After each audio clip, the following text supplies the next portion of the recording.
Explosions aren't welcome in the lab.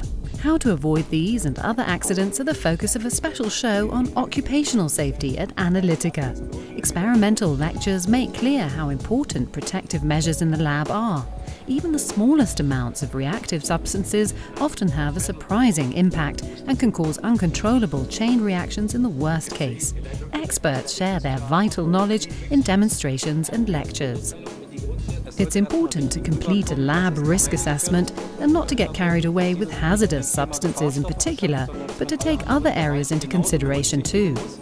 Omni system from Metron offers safety with titration, for example, one of the most common analysis methods. A typical situation is the reagent replacement. Up to now, the reagent bottle always had to be opened to change it in order to dissolve the reagent. With the new system, this can be done simply and quickly using a snap fitting, so the technician doesn't come into contact with the chemicals.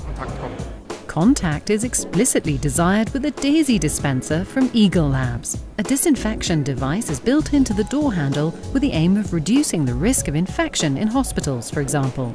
Labs that work with highly toxic and bioactive substances need a strategy for disposing of waste. Berner presents a system that is integrated into the workbench, which heat seals waste in air and aerosol-tight foil. It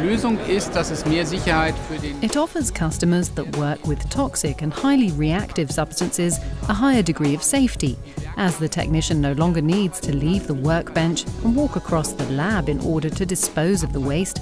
This can now be done directly at the workbench. Safety in the workplace and dealing with hazardous chemicals in the lab. Analytica shows how it's done to avoid nasty surprises.